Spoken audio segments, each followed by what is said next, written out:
Good morning, everybody. Good morning, Rabbi. The story is told of a fellow that he was very wealthy, and he was honored to invite one of the grand rabbis, one of the great Hasidic leaders of his time, to his house. So he came with his family, they were traveling, and the weather outside wasn't that great. It was quite rainy. And it was during the winter season. So when they came into the house, it was very muddy. And they were stepping on the carpets and everywhere. It wasn't such a nice scene. And then other people came to visit them, this great Rabbi, and to get his blessing. And all the traffic of all the people with the mud coming into the house was quite a disturbance for the rich man and his wife and the family. This Hasidic Rebbe that was in the house, he picked up on what's going on. He waited till the end of the day, and he told his host and hostess that he wants to share with them a story. And this is the story. He says there was once a very wealthy man that he was traveling. He was on the way, beginning of his trip to go somewhere.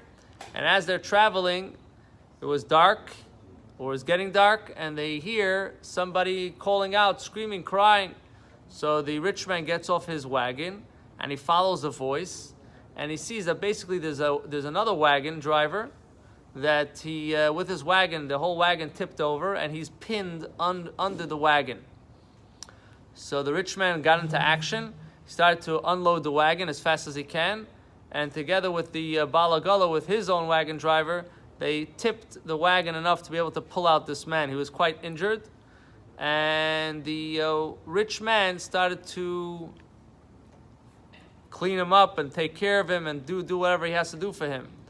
And the rich man got all dirty and bloody, and all his expensive clothes was ruined. And he was very involved in saving this person's life and helping him. So he took him back to his house, and he treated him, and that was that. A couple of years later, this rich man passed away, and he was being judged. And it turns out that he wasn't exactly one of the best people. And he had a lot of things on the negative side. So he had a scale. There was a scale, and all the negative things were on one side of the scale in heaven, and all the positive things they did was on the other side. And then came some good angels, and they said the story that this man saved a person's life. So they put the person and the wagon and the mud and all the stuff that they could find from that story on the scale, and together with everything, it tipped the scale. So and that's it. He was spared, and he was granted a reward. So the Rebbe turns to this rich man. He says, when you do a mitzvah, it's not just the mitzvah that you do.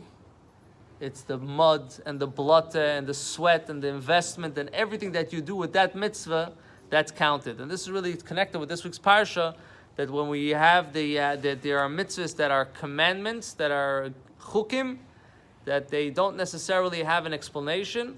And if we do it and we we toil and we dedicate ourselves to that mitzvah, so every mitzvah we do, whether it's hard or challenging or there's extra work that goes with it, all that is part of the mitzvah. So let's get going and have a great day.